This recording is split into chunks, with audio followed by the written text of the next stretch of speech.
Bharatiya Janata party Mahanga विधानसभा तरफ आमर महांगार युव नेता लड़ुआ नेता आमर विधानसभा जी भारतीय जनता पार्टी आमर प्रार्थी थे सुमंत घड़ई नेतृत्व में आज महांगार एकता यात्रा सरदार वल्लभ भाई पटेल 150 वर्ष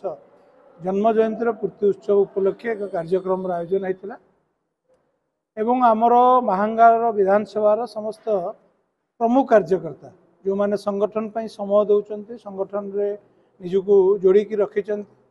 एटी भारतीय जनता पार्टी को सशक्त करने मजबूत करने नीतिदिन जो माने संग्राम करुँचे किसी कार्यकर्ता को आज आमर समस्त प्रिय सम्मान्य सांसद महोदय भारतीय जनता पार्टी राष्ट्रीय उपाध्यक्ष श्रीयुक्त वैजयंत जय पंडा महोदय आमर केन्द्रापड़ार सांसद से उपस्थित थे एवं तांकर उपस्थिति रे से कार्यकर्ता मानक मार्गदर्शन करने सहित एकता यात्रा रे भाग नहीं संगठन सर्वोपरि संगठन काम को आगू को बढ़ाइबा पई भारतीय जनता पार्टी को महांगा विधानसभा रे मजबूत करने आमर आज कार्यक्रम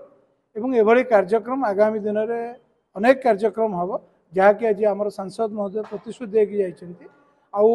एठिकार जी आमर प्रार्थी सुमंत घड़ई से मध्य संगठन को केमती समस्त बूथ पर्यंत पहुँचेबे से प्रयास करने कार्यकर्ता मानू आज प्रेरणा देइछन्ति उत्साह देइछन्ति आमर प्रिय सांसद स्थानीय विधायक भारतीय जनता पार्टी चिन्ह जीतिकी आसी ना से स्वाधीन भाव में जीतिकी आसीचन्ति एवं आमर जो सरकार अच्छी ओडिशा रे आमर प्रिय लोकप्रिय मुख्यमंत्री मोहन माझी सरकार को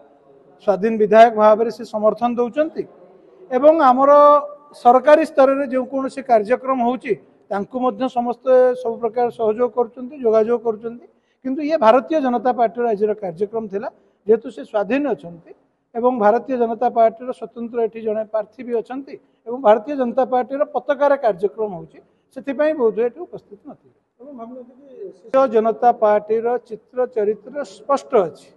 भारतीय जनता पार्टी शीर्ष नेतृत्व जो आग्रह श्रद्धा एवं जो प्रकार आस्था रखी एठी आमे प्रार्थी देइथिलु सेही प्रार्थी को नहीं आज आमर समस्त कार्यक्रम जारी रही एवं सही आधार रे आमर निर्वाचित प्रतिनिधि कहतु भारतीय जनता पार्टी राष्ट्रीय उपाध्यक्ष कहतु वैजयंत जय पंडा महोदय आमर सांसद से मध्य आज उपस्थित थे ये स्पष्ट अच्छी आ मु भारतीय जनता पार्टी जिलार सभापति हिसाब से पताका जोठी भारतीय जनता पार्टी से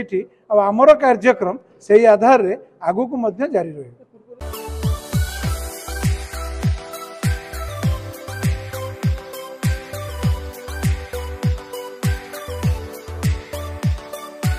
हॉलमार्क ऑर्नामेंट्स स्वप्नरू सत जाए।